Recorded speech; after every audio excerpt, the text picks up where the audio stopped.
सह नो भुनक्तु सह वीर्यं करवावहै तेजस्विनावधीतमस्तु मा विद्विषावहै। ओम शांति शांति शांति। गुरुर्ब्रह्मा गुरुर्विष्णु गुरुर्देवो महेश्वरः गुरुरेव परं ब्रह्म तस्मै श्री गुरवे नमः।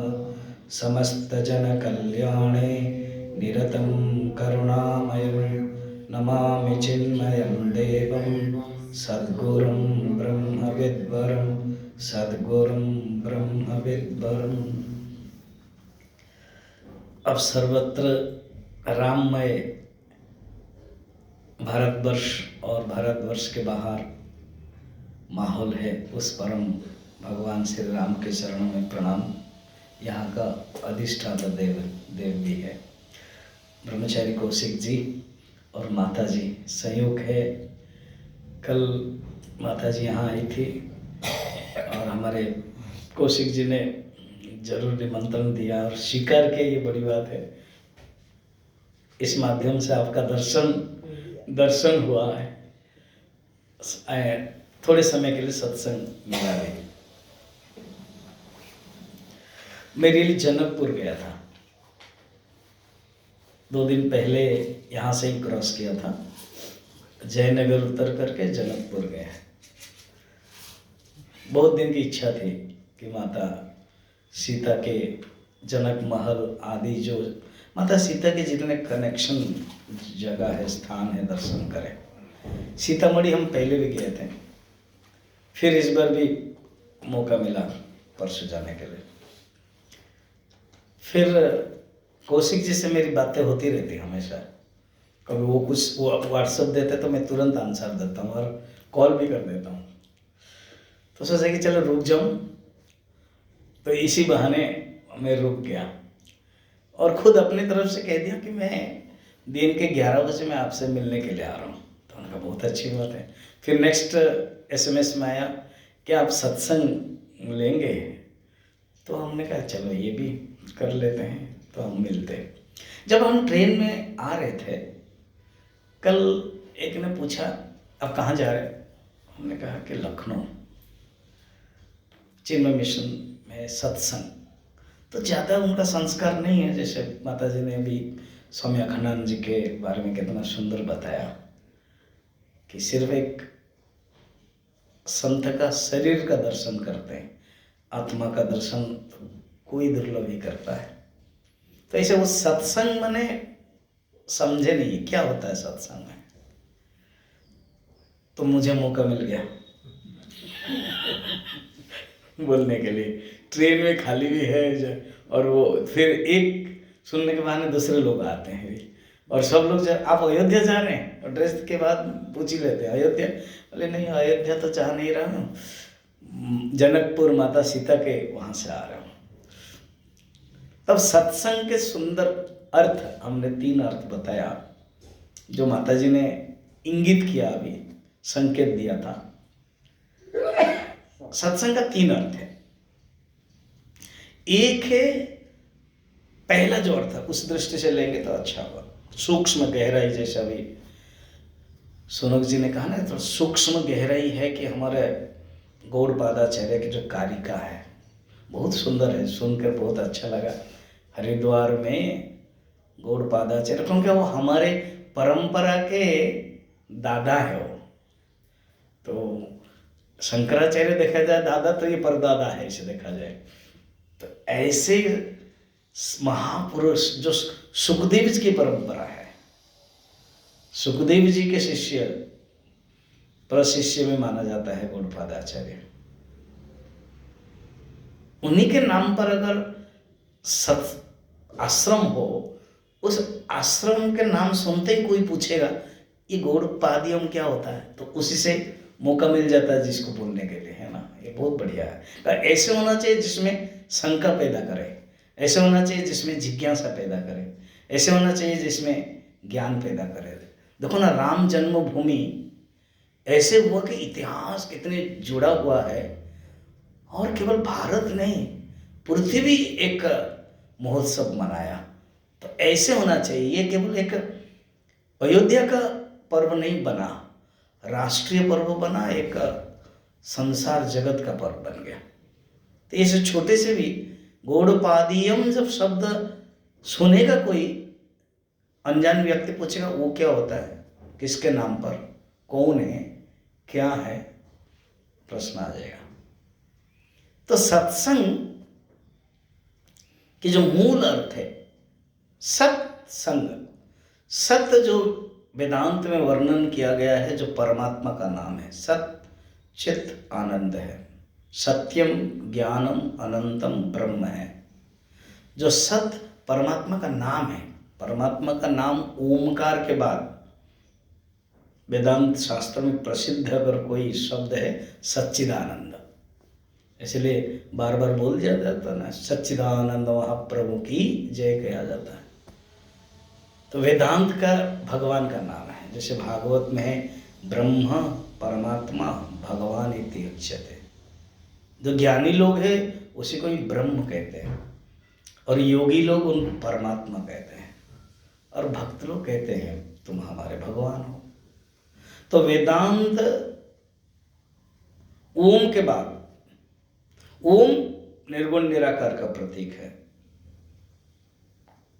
तस्य वाचक प्रणव, योग दर्शन में पतंजलि ने कहा है, जो प्रणव है, प्रणव क्या, ओम है। उसके बाद वेदांत के अगर शब्द, पहला शब्द लिया जाए तो वो है सच्चिदानंद है। परमात्मा का नाम ही सच्चिदानंद है, और वो तीन अलग अलग नहीं है। इसके लिए हमारे शंकराचार्य भाष्य लिखते हैं, जब सत्यम ज्ञानम अनंतम ब्रह्म के तैत्तिरीयोपनिषद के भाष्य में, या एकम एव अद्वितीयम ब्रह्म छांदोग्य उपनिषद के भाष्य में, उस समय ये अलग नहीं कहते हैं कि सत्य अलग है, चित अलग है, अनंत अलग है या आनंद अलग है, नहीं, एक ही है, सच्चित आनंद। सत वो है जो कभी नष्ट नहीं होता है। सिंपल भाषा में शंकराचार्य ने कहा है त्रिकाले अपि अबाधित वस्तु त्रिकाले तिष्ठति। और भगवान ने तो बड़ा सुंदर लिख दिया है गीता में, सत उसको कहते हैं जो कभी नष्ट नहीं होता है। नासतो विद्यते भावः ना भावो विद्यते सतः। सत वो है जिसका कोई अभाव नहीं होता है। ऐसे सत्य का संग, संग यहाँ पर ऐसे सत्य में जो डूबा हुआ है, ऐसे सत्य में जिसका मन लग गया है।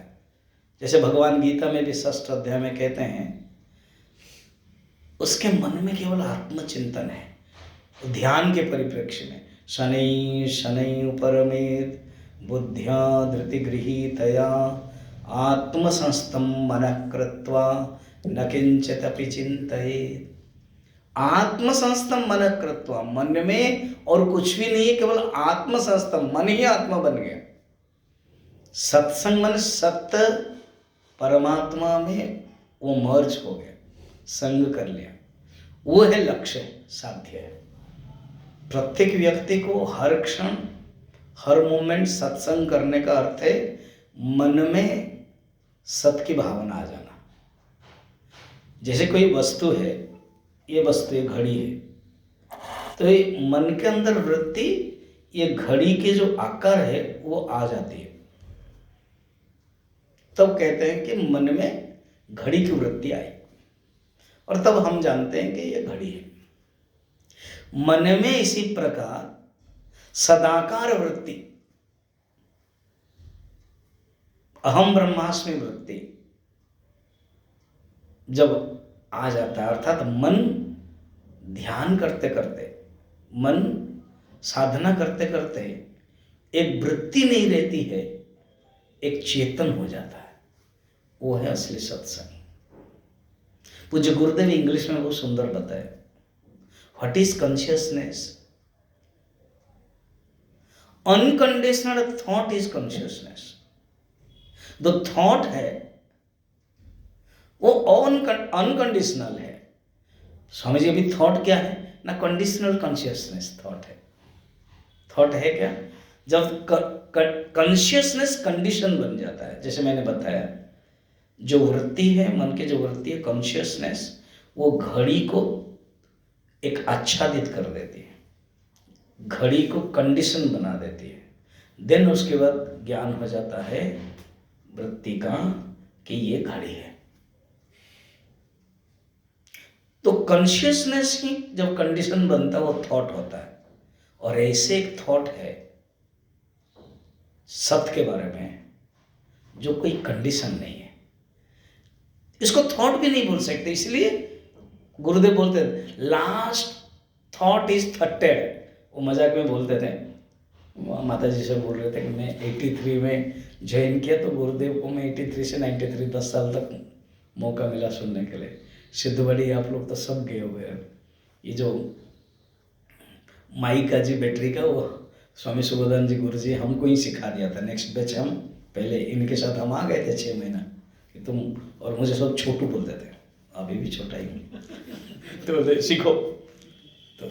तो गुरुदेव के सामने वो सब सीखना पड़ता था। और सुबोधानंद जी एंड पवन चैतन्य करके एक हैं जो मैनेजर थे, शायद देहांत हो गया, तो वो लोग जानबूझ के साइड में नहीं बैठना चाहते थे, पूरा सेटअप के ही सामने ले आते थे। ऐसे लकड़ी का बन जाता था सेटिंग, पता नहीं चलता था। ब्रह्मचारी लोगों के लिए टेबल मिलता था उनका है। तो बाद में वो सीट मुझे मिला। कुछ भी समझ में नहीं आता था सच में जब बोलते थे। तो ये वर्ड मुझे याद है, बोलते थे last thought has thoughted, don't find in dictionary the word thoughted, you will never find it. Really thought thoughted होता नहीं, थिंक थॉट थॉट उनकी बोलने की शैली है। Last thought is thoughted, there is no more thought, and that space that is consciousness. कितना सुंदर कहा है। अर्थात कॉन्शियसनेस जिसमें थॉट नहीं है, सिर्फ सत, सिर्फ चेतन। और वो सत्य है, तुरंत सत शब्द से आ गया कि जड़ भी हो सकता है। सत माने है एग्जिस्टेंस, तो घड़ी है तो कहते नहीं ये चेतन है, सत चित। और वो चेतन कैसा है, अनंत काल तक है, इसलिए सत्यम ज्ञानम अनंतम। और वह सच्चित ही आनंद स्वरूप है, सुख स्वरूप है। वो रियली असली सत्संग, हमें यही करना है। तो जैसे अभी डायलॉग फॉर्म में स्वामी अखंडानंद जी के सुंदर माता जी ने किया, अब हम भी वही कर रहे हैं कि अगर उस स्थिति में हमारा मन आ नहीं रहा है, उस स्थिति में हमारा मन जाता नहीं है, तो क्या करना चाहिए ना, सेकंड सत्संग का अर्थ लेना चाहिए। सेकंड सत्संग का अर्थ हमारे पास होना चाहिए, वो है साधु संग। सत्संग माने साधु संग, क्योंकि साधु के साथ बैठोगे तो वही बताएंगे वो। What you have that only you can give, गुरुदेव बोलते थे। तो आपके पास जो है वो आप दोगे। डॉक्टर के पास जाओगे तो इलाज करेगा, बिजनेसमैन के पास जाओगे तो जो बिजनेस करता है वो देगा। तो व्हाट यू हैव, तो एक संत के पास ज्ञान है तो ज्ञान देगा। तो सत्संग को ज़्यादातर सेकंड मीनिंग में ही हम लोग सब जानते हैं। कहाँ जा रहे हो, सत्संग। तुरंत एक वृत्ति आती है, जरूर कोई एक स्वामी जी होंगे, कोई ब्राह्मण होगा, कोई बोलने वाला होगा, ये लोग सुनने के लिए जा रहे हैं सत्संग। सताम संगः, ये अर्थ है। सताम साधु। अच्छा, हमेशा नहीं मिलता, ये गुरुदेव की खासियत है। इतना सेंटर बनाया और सब सेंटर में एक एक स्वामी जी को, ब्रह्मचारी को दिया, कहा कि सत्संग करते रहो। तो ये सेकंड वाला तो चिन्मय मिशन के लिए मिल जाएगा। अच्छा, कभी कभी मिलेगा भी नहीं जो सेंटर नहीं है। कभी कभी ब्रह्मचारी जी के, हम भी अपने सेंटर में गए तो खाली होता है ना, तो आप लोग बोलते स्वामी जी आप बहुत बाहर चले जाते हैं तो हमें मुश्किल है। तो वही थर्ड सत्संग करो ना। पहला वाला सत्य, वो लक्ष्य, वो साध्य है, उसके लिए साधन क्या है, सबसे सत्संग। गुरु जी भक्ति सुधा में भी यही कहते हैं, सर्वेषु साधनसु वही सत्संग श्रेष्ठा। सब साधनों में सत्संग श्रेष्ठ है। वो भी हम क्या करते हैं, जब मिलता है उनके क्लास नहीं आएंगे, ज़्यादातर उनके और मेरे लिए सेम कथा होती होगी, आएंगे नहीं। जब कहीं सुने कि स्वामी जी चले, हाँ आप रहते ही नहीं और हम क्लास कैसे करेंगे, तो जब रहते तो आते नहीं है क्योंकि चले गए थोड़े दिन के लिए, हो जाएंगे ही ना, तो आप रहते नहीं फिर हम कैसे क्लास करेंगे। और जब रहते हैं 30 में से 25 दिन 20 दिन रहे तो भी गुरुदेव ने या परंपरा ने एक मौका दिया है, मैंने बोलने के लिए मौका नहीं दिया, कहते एक मौका दिया सत्संग साधना करने के लिए। क्या है सत्संग का तीसरा अर्थ है, क्या है सत ग्रंथ। सद माने क्या ग्रंथ, सत ग्रंथ। सत ग्रंथ हमारे लिए गीता है, उपनिषद है, और गहरे में जाओगे जैसे मांडुक्य कारिका है, उपनिषद भाष्य है, थोड़ा भक्ति परक होगा तो भागवत है, रामचरितमानस है। इसका सत करना संग, वो भी सत्संग है। पहला वाला क्या है लक्ष्य साध्य, और बाकी दो है साधना। मैंने मन में सोचा था मैं 15 मिनट ही बोलूँगा, तो एग्जैक्ट 16 मिनट हुआ, इसलिए मैं समापन करता हूँ। इसी सत्संग का अर्थ यही सत्संग है, एक लक्ष्य है और दो साधना है। जब भी मिलता है मौका स्वामी जी संत आदि से सुनते रहना है, और जब नहीं मिलता है तो फिर सत ग्रंथ का अध्ययन करते रहना है। Thank you. ये तो केवल एक उपचार के रूप में हम लोग मिलना था, ये रहा। और जब मिलेंगे कुछ ना कुछ सुनेंगे तो वो सेकंड नंबर वाला हो जाएगा सत्संग। और अब तो माता जी के भी सत्संग मिल गया, तो सबसे स्पेशली ब्रह्मचारी को मैं धन्यवाद देता हूँ। और आप लोग भी इतने, ये ऑफिस वर्क है, डे है एंड ठंड दिन भी है, तो इसीलिए ऑल एंड सडन 2-3 दिन बाद SMS दिए होंगे। ठीक है, धन्यवाद, हरिओम, थैंक यू।